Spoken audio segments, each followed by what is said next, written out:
Africa Content TV.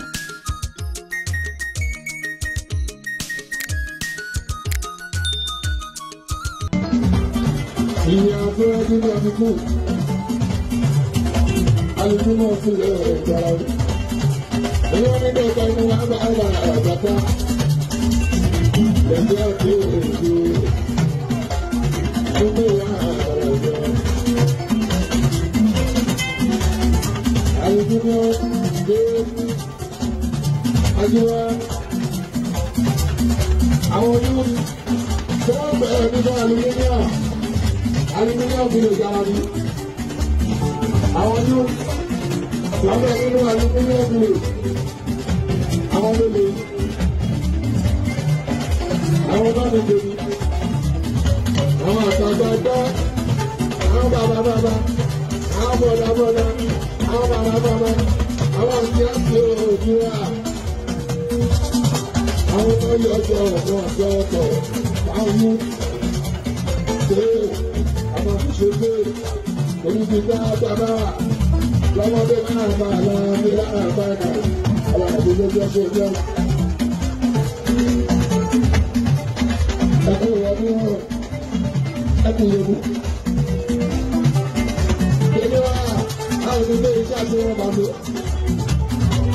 Àwọn ọmọ sọ fọlọ́bọ̀ nínú ìjọra nínú ìjọba nínú ọ̀yọ́ nínú alábíà nínú ẹ̀mí ìgbóhùn nínú ẹ̀mí ìgbóhùn. Ìjọ ẹgbẹ́ wa bá mi yọ owó. Àwọn ìdílé tó tún lè bá àdúrà àwọn ìdílé tó lọ́wọ́. Ìjọ ẹgbẹ́ wa bá mi mọ́. Àwọn ìdílé tó tún lè bá àdúrà àwọn ìdílé tó lọ́wọ́.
ọlọ́run ìṣòwò tẹ́lẹ̀ tẹ́lẹ̀ ìfẹ́ fún ọlọ́run ìṣòwò tẹ́lẹ̀ bá bá a sí ọlọ́run ìṣòwò tẹ́lẹ̀ tẹ́lẹ̀ yẹn fẹ́ ọlọ́run ìṣòwò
Yeah.